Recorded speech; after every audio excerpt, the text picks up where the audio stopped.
All right, well, good afternoon. Thank you all for joining us for today's conservation webinar featuring Paul Miller, an urban conservationist with our Iowa Department of Agriculture and Land Stewardship.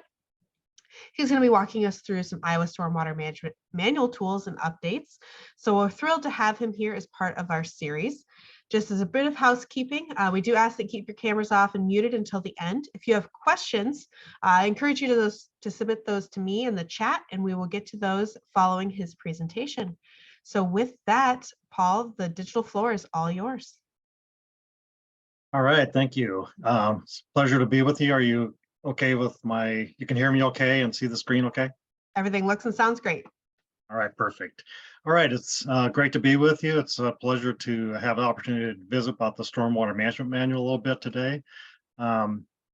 Today, what I'd like to do is just touch real briefly on the history of the manual a little bit, some of the things that have been done over the last few years, some of the new tools, resources that are available, and then real quickly, some of the things we're working on currently in the manual.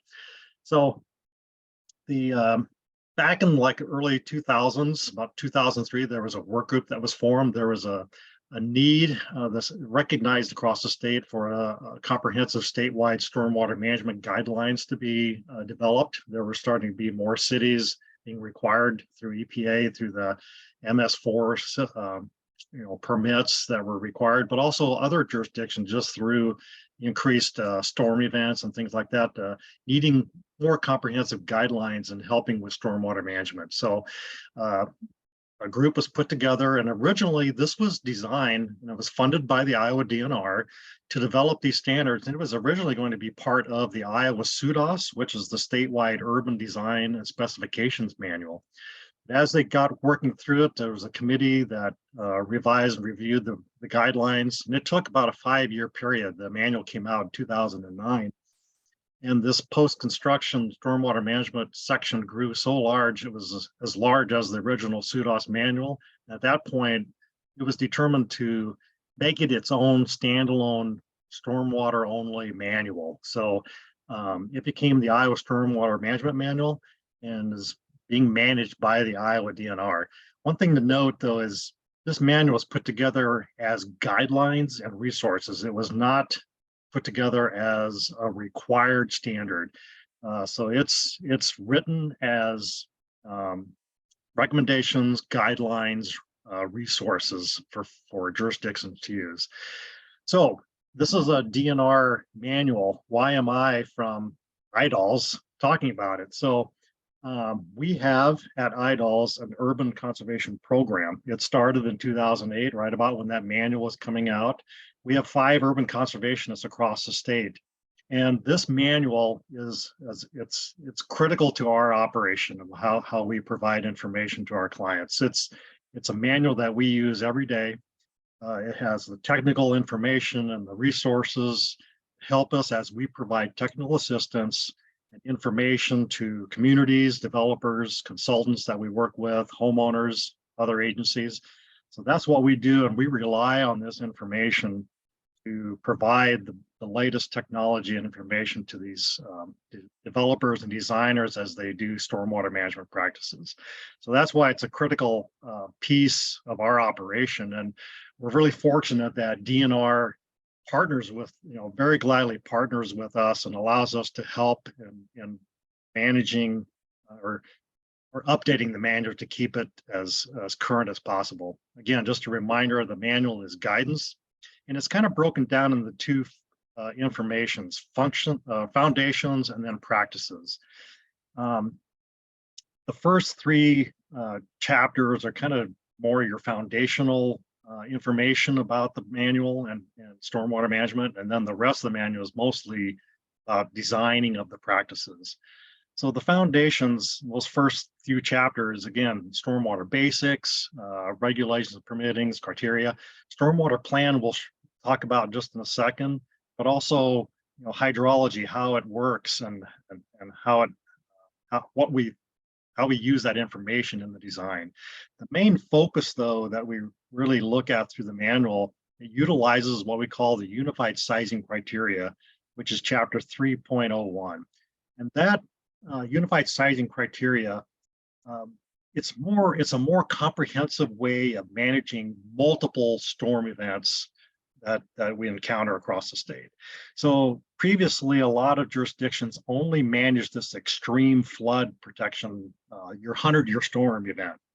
What we do is we look at all of the storm events. Recharge is that 1 inch, water quality volume, 1.25 inches rainfall in a 24-hour period. If we, even though we've seen some change in intensity of storms, still that 1.25 inches rain over a 24-hour period is still the majority of our rain events in Iowa. Well up in that 90% range. So if we can manage that rain event or less, we're managing more than 90% of the storm events. We try to capture the water, infiltrate as much as possible, slow that water down, store it, release it at a much slower, less erosive rate. Channel protection volume is the 1-year 24-hour storm event. Across Iowa, that varies, but it's about 2.7 inches in a 24-hour period. If we can control that storm event, then we can help reduce that erosion and downcutting and degradation of our streams below those stormwater outlets. The overall overbank flood protection, that's your 5, 10, and 25-year storm events that we try to manage. And again, that extreme flood protection, that 100-year or 7.5 to 8-inch storm event over a 24-hour period. So it's a way that we can design these practices, not just to manage one, but we can manage all of those different storm events, slow them down, treat the water, release it at a non-erosive rate to help protect the streams below.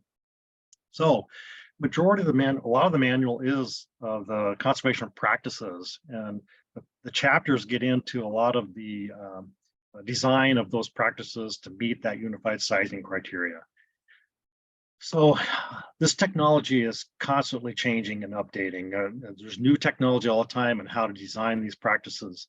And we have a stormwater manual technical advisory committee that was formed way back in 2009 when it first came out, so that we have a committee that will constantly be looking at the chapters, what needs to be updated to have the latest technology, and what new chapters are needed. In 2010, the Iowa Stormwater Education Partnership, they were facilitating a lot of these updates. But in 2018, when I started with IDLES, from that point on, I have been trying to facilitate that committee and looking at updates in the manual as needed. One note just to put in here as well, there is guidance. Like I said, this manual is meant to be guidance. And there are times where jurisdictions across the state have referred to the manual as part of their local ordinances or policies. And what we have is a section in that unified sizing criteria manual or chapter that talks about some of the things those jurisdictions should maybe think about as if they do refer to this manual. What are some things, and there's a nice little checklist for them to go through to think about how they would reference it and what kind of information would be needed if they reference it as policy.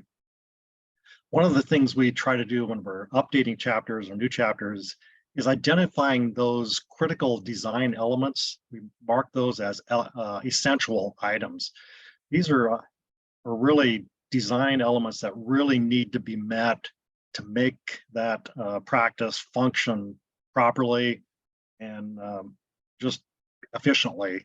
So those are really the necessary or critical elements that really need to be included in the design.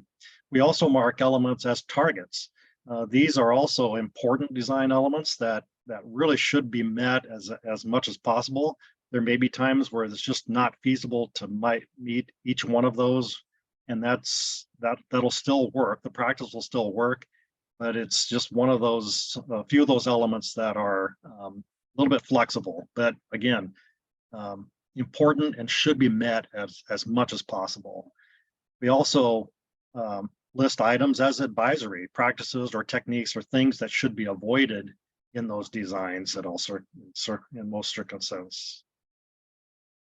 So some of the in the last few years, some of the new items that have been updated is stormwater management plans, section 105. And along with that, we developed some new resources a stormwater plan template, some storm sewer tables, some engineering technical docs, and resource inventory maps, and I'll touch on those just briefly. So 105, the stormwater plan, again, just goes through and helps a designer with what items should be considered and looked at when you're putting together a stormwater management plan. It just has a different section, the chapter that talks about those items and goes into more detail of things to think about as they go through those. And as I mentioned, we developed a template that jurisdictions can utilize, and they can utilize it as is, or they can customize it and edit it to their needs. So it's always done. These templates are done in Word format so that they can come in and tailor it to meet their needs. What's nice about using a template, they can, as they work with developers and designers, they can give that template out to multiple people, and they can receive a plan that is kind of in the same format, will help them review that plan because it'll all be in the same order and same information, and making sure that it's a nice checklist for designers to use to make sure that they have all the information that that jurisdiction needs. So it's what's nice about those is they're easily tailored to a jurisdictional's needs. We also included storm sewer tables just as a way to help provide a place for designers to document storm sewer size, flows, and designs on streets as they develop their developments.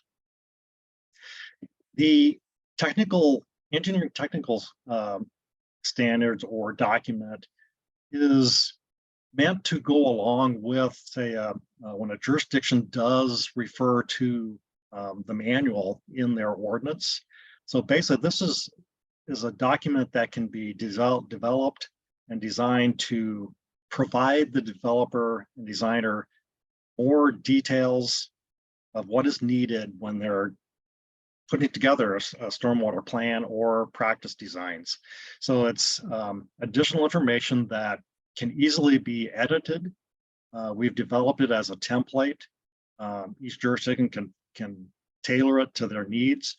But again, it's meant to be something that as technology improves and increase, they can actually edit this document and the ordinance refers to it. So they don't have to go through the whole, updating ordinances all the time. This is a way for them to provide needed information to help a designer make sure that they are following what that jurisdiction requires. Again, these are some of the chapters in there. Again, it looks at better site design principles, resource inventories and soils. It looks at modeling information, what type of modeling information to use, what's required of assumptions in making for your time of concentration or the different modeling methods, the designs of the practices. Are there specifics that jurisdiction want those designers to pay attention to as they're making designs of their practices? So again, it's a way for jurisdictions to tailor information like this. This is the template that they can easily edit and change as needed. It provides that needed detail for a designer or a developer as they put together their stormwater plan. Just an example, here's natural resource inventory. Again, a nice little checklist, and it provide examples of those maps just to help prepare a nice inventory and do a rapid assessment, usually GIS based, and look at the site before you plan it out to know what resources are out there. Is there something there that should be avoided or not? So we provide example maps into the manual where folks can look at, okay, we've got identified a hydric soil and a wetland, maybe we need to, let's look at how we can avoid that area and how can we develop around it so that we avoid situations and not get too far into development and then run into issues and problems. So doing a better site design prior to actually moving any soil and minimizing the amount of soil moved and controlling the erosion as we develop that site. So again, these are available on the web, on that stormwater manual, example apps and things for folks to use. So the manual is on the Iowa DNR website. If you Google Iowa Stormwater Management Manual, you will find it'll go to this site right here. And you'll notice there are 2 columns to this site. It's in the process of changing from the old format into a new format. The new format will be on the left side. The old format is on the right. And you'll notice that there are some of the lines, the lines will be matched up straight across horizontally to the same chapter. Those are the same chapters, okay? So, but you'll notice that on the left here, some of them are blue, have the PDF. That will be a live link when you put your cursor over it. And on that same line to the right, it is not a live link. So the most current chapter, the most current version will be a live link. It'll be marked with a PDF. So some of the chapters that have been updated will be on your left, and they'll be a live link. So like in this case, chapters 9.1 through 9.4 have been updated.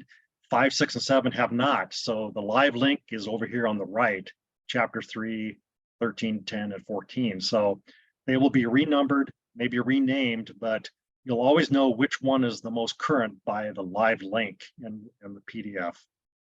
So hopefully that makes sense. Again, just the new format and the olds. Some of them will be live linked and some won't. And that gives you the clue of which one is the most current version.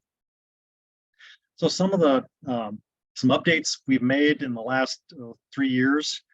The bioretention results, we've added information on alternative soil mixes, how you can change the soil, sand, compost mix, depending upon what vegetation you're using, native species versus turf versus trees and shrubs. There's also a little bit in there about internal water storage, how you can manipulate and hold water in that system longer with like an upturn elbow or other method, promotes more infiltration in the soil. But also they see over time, number of hours that is held in there, we actually get more nitrate removal before that water is then released. So another more good information that's been added to that chapter. Recently too, this 904 was updated to include more information on orifices, weirs, and multi-stage outlets. Again, to manage those multiple storm events, you have to have multiple stage outlets. So really updated information on those structures, as well as going back in and updating the wetland chapter to add those essential, target, and advisory labels, just providing more of these illustrations and a little bit more information on release rates. Some of the tools and resources available to help with design are these design checklists. And what these are Excel spreadsheets that have been designed to help designers as they do their calculations and design of practices. So we have one for wet detention ponds. We have it for dry and extended dry detention ponds, and as well as stormwater wetlands. Again, those can be designed for water quality volume and the large storms, whereas the dry and dry detention cannot be designed for water quality volume, but it can be for more of your larger channel production volume and your larger storm events. So just an example, this is those spreadsheets, the designer enters information and then the spreadsheet does calculations for them. And it also will determine if they're meeting the required, say like the water quality volume requirements and the pretreatment volume requirements and the outflow or the release rates coming out of that. Are they getting the proper 24-hour extended detention? And each practice has its own metrics. So in this case, this is the wetland metrics.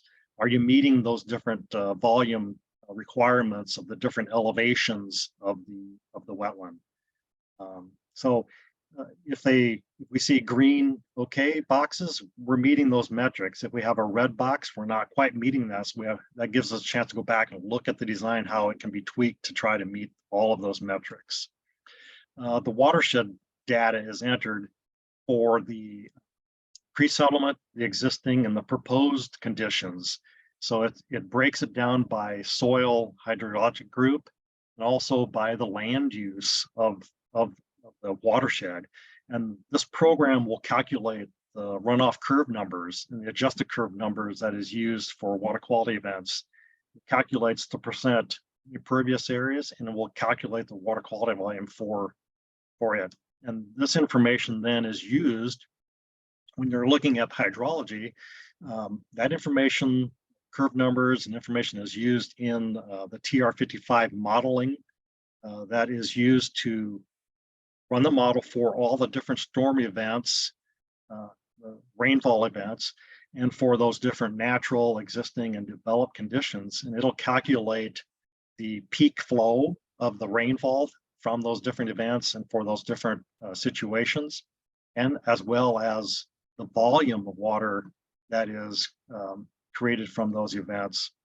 And by doing that early on, before they get too far into the design, it provides this information down here. It'll estimate, for like in this instance, the wetland needs to have this much storage available in order to meet the metrics. So this is just an estimate, but it gives the designer an idea, okay, as I start looking at my grading plan for that practice, do I have enough space for this to work or not? This is very helpful to help give them an idea if this practice is a good one to look for that site, or do we need to expand our site a little bit or not, you know?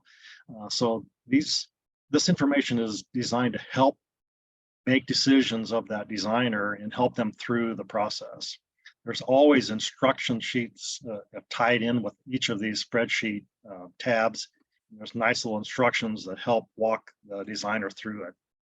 And when they get the design done, then they're able to do their final state storage, making sure that they have the permanent and temporary storage needed and meeting those metrics as well, and do their final routing and showing that they're meeting the release rates.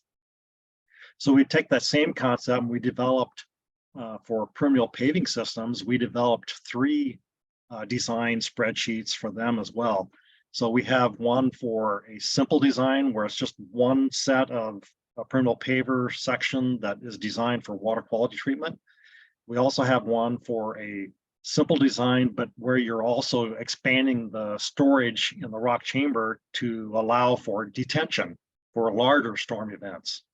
And then there's also one for, you have multiple paver sections, say around a square or around that are not all connected, but they're in the same area. And you can have multiple sections that where one section may not handle the flow, and that overflows to another section. So it'll calculate that extra and help you design those systems to make sure that you're managing all the storm water that's flowing through that whole system. And it's a way to document multiple systems on one sheet.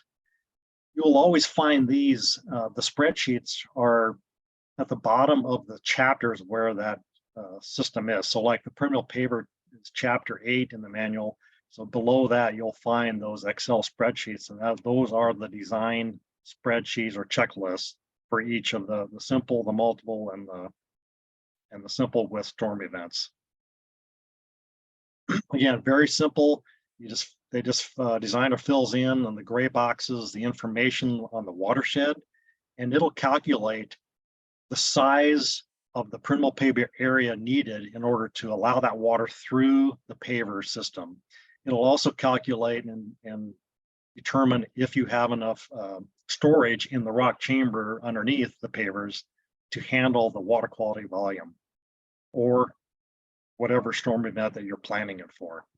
So very simple to use, and again, just not a lot of tabs to it, but just a very simple few information will give a really good design. What's nice about those two is even if you're looking for just a concept of one, it's very simple. Just put numbers in there and it'll tell you whether or not it'll tell you the size needed, and it'll just help with a design or a concept plan, even make sure that a site is even feasible. Just this past year, 23, or just this year earlier, we came out with a similar design checklist for bioretention cells. Again, we have 3 of them. One is for just a simple design where you just one cell treating water quality volume. We have another one for one cell, but you're adding detention to it. So you're being able to manage larger storms in addition to the water quality volume. And then also a spreadsheet for multiple cells in a system, again, where maybe one cell can't quite handle it, but it is flowing to another cell and you can account for it there. So, and if also, or if you have a bunch of, a lot of different single ones, you can put it all on one multiple sheet. It'll, a way to, instead of doing 10 different sheets, you can just put them all on one. So again, these are all located below the chapters where where that bioretention is in chapter 7. So below that, you'll find all those Excel spreadsheets. Again, a very simple, adding in the watershed information, the depths, ponding depth, and the depths of your rock and your soil mix, and it'll calculate what size of ponding area do you need to handle water quality volume or the volume that you're planning for this biocell. So very easy to use. This is the multiple one where again, where you can put up to 30 biocells on one sheet and it'll walk you through the design of each. And if you happen to have one that spills over into the other, it'll account for that into that design and help you account for that extra water. To go along with some of those spreadsheets, we develop these supporting documentation checklists. And sometimes it's very helpful for a reviewer to have some of that additional information to know how that designer came up with, say, an assumption or information that was plugged into the spreadsheet. So we have spreadsheets, Excel spreadsheets that have 2 tabs. One is jurisdictional use that only has 2 columns. And then another one for cost share programs, what we use for IDLs or DNR funded sources, where we ask for the design at a concept 30, 60, 90% throughout the design process. The jurisdictional is only 2 columns, submitted and okay. And I'll show you those examples, but it pretty much shows you these green boxes of when should you submit that information during the design process. We have a supporting documentation checklist that is used for the wet detention pond and the dry detented or extended dry detention, as well as the stormwater wetland. And that is found directly below those design spreadsheets on the stormwater manual website. Again, the one checklist, the supporting document checklist, will cover all 3 of those different practices. These Permeable Paver has supporting document checklists, one for each of the different spreadsheets, because they are a little different in their design. So those are also developed, or you'll find those directly below those 3 design spreadsheets. Again, all tailored to the single with detention, and the multiple. Here's the example, the jurisdictional. It's the same information on the left, but it's the columns. Most jurisdictions don't ask for it during the 30, 60, 90. They just, once it's designed, you submit it, and then they go through and check to see if it's okay. Whereas in our cost share programs, we ask for it early on. And then again, the green boxes will tell, like, this information at the bottom here doesn't need to be submitted until the 60% submittal, whereas other information is asked for at the beginning. So been through the last few years, again, quite a few chapters or resources have been updated, a lot of them in chapter 9, some of those practices. So this is the list of things that have been done since about the end of 19, mainly through 2020 through 23. So where are we going now? We've been lucky the last, this year, Iowa Homeland Security, Iowa DNR, and IDLs, we've partnered together, all putting some funding together. And we now are working on these 11 sections or chapters in the manual. We have started with chapter 11, the native landscaping. This is kind of the order we're looking at right now going through. And it's basically, we have a consultant engineering firm that we're working with.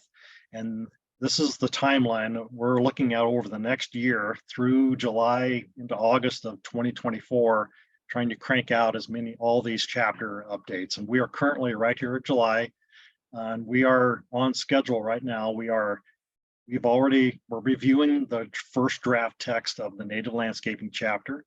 The next one, the tree filter system, we've reviewed the outline or the table of contents, and the firm is now drafting that first text.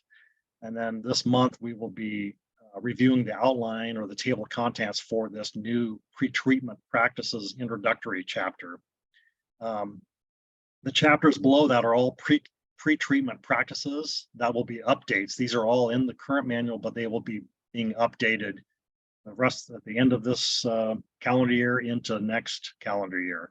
Grass swales, filter strips, sediment forebays, your hydrodynamic devices, gravity separators, and your sumps and inserts. Next year, we'll be getting into a new chapter, chapter 913, underground detention will be a new one that we'll be working on. And then revise or update of 104, the stormwater management criteria.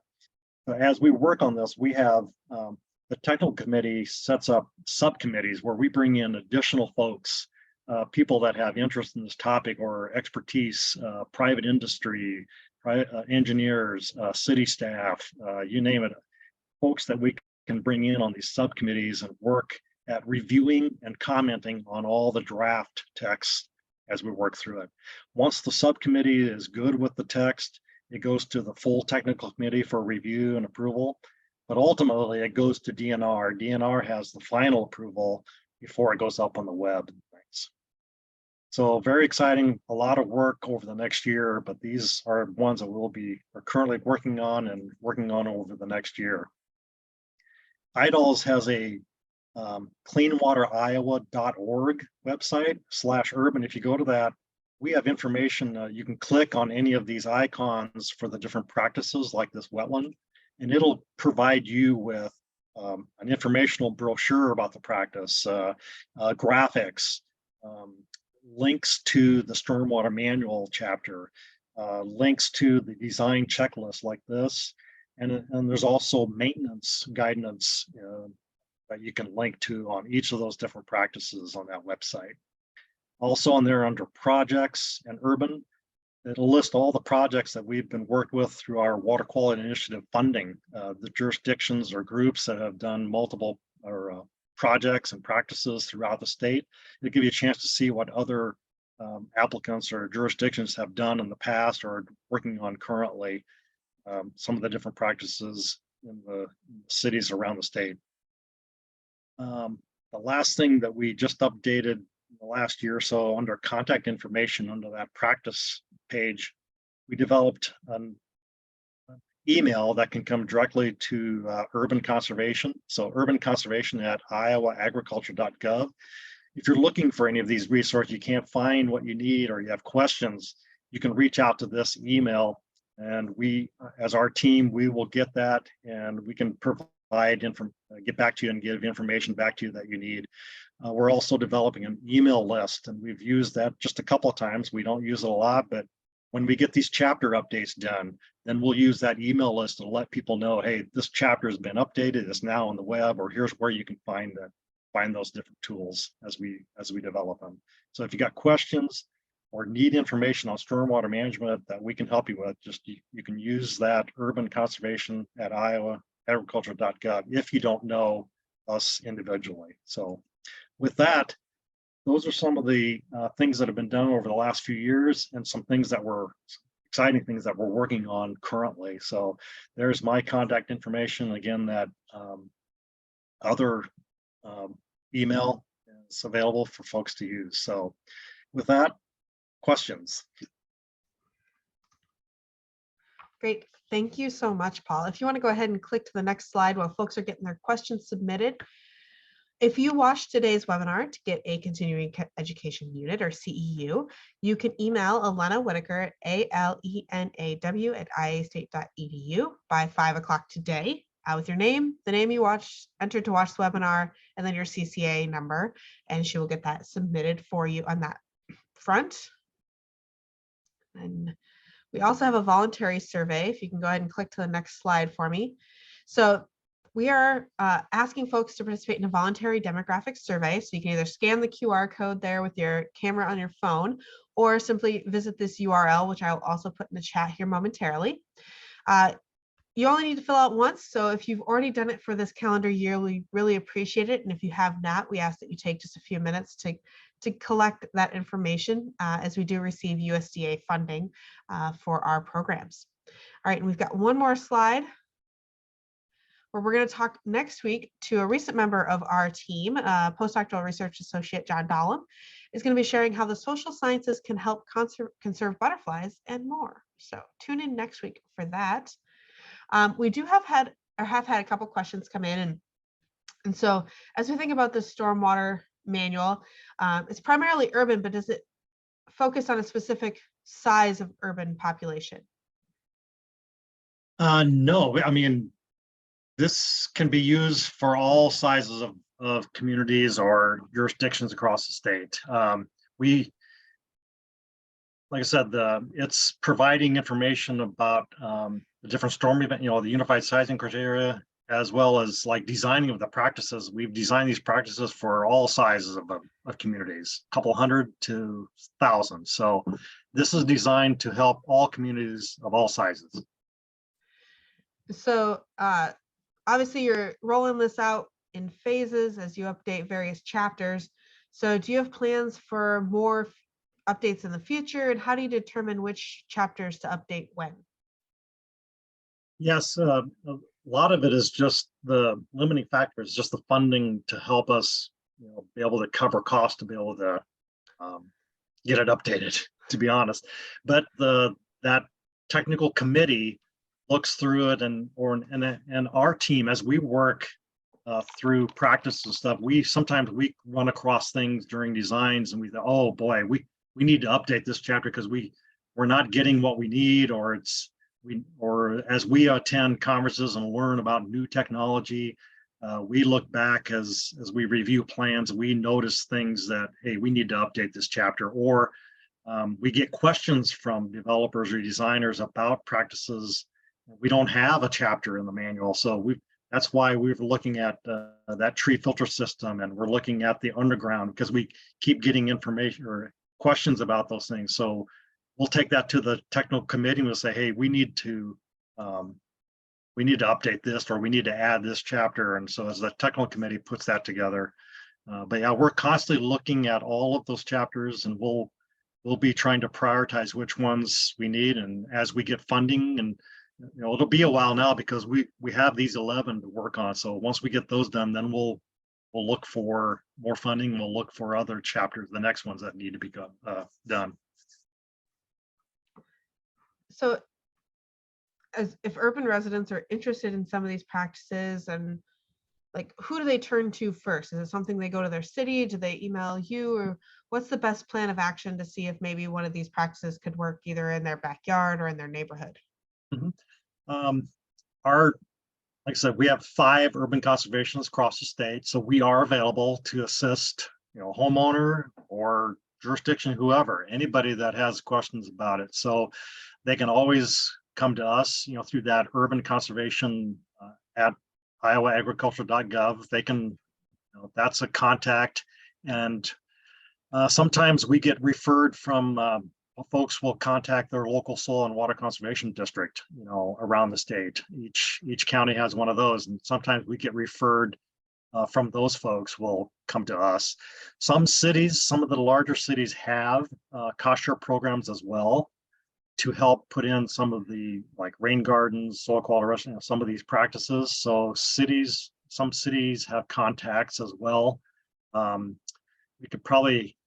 We know some of those. So again, if folks are not familiar with where to go in their own city, a lot of times their website will have it, but we know a lot of that information as well. So we're a resource that can help guide them to the proper place and help them with some of those designs as well. Excellent. So I had a question and I have since forgotten it, so I apologize. So if anyone has those follow-up questions for Paul or anyone on the Urban Conservationist team, we're pretty lucky to have you as part of our Department of Agriculture, and that we're good working relationships between our different agency partners. And we appreciate you taking the time today to share some of those updates. Oh, I remember what my question was. Okay, so in terms of permeable pavers, that's something that we talk about as we travel with our conservation stations. What percentage of the communities do you think now have started to use that in terms of Are you using permeable pavers? Yeah. It's still being used. It's probably not, I don't know if it's being used quite as much as it has, or what we're starting to see more is, I mean, we do still have communities using it, but maybe not like full parking lots, but more strategic, like parking stalls in lots or parking stalls along streets, fine tuning a little bit, or parking stalls around squares. We've got a number of those. So yeah, it's still being used. I don't know what percent, maybe a little less than half, maybe a third, quarter to third of the projects has some pavers in it yet. So, I mean, they're still being used. It's just a matter of being a little more strategic, not, you don't have to do a full area. You can direct the water to those pavers. You just have to make sure the pavers are big enough to handle it. So that's kind of what we're seeing right now. Awesome. And that's what your spreadsheets can help with then too. Mm-hmm. Wonderful. All right. Well, thank you again, Paul, for taking their time today. And thank you all for tuning in today. We hope to see you next week as we learn how social sciences can help conserve butterflies. Take care, everyone.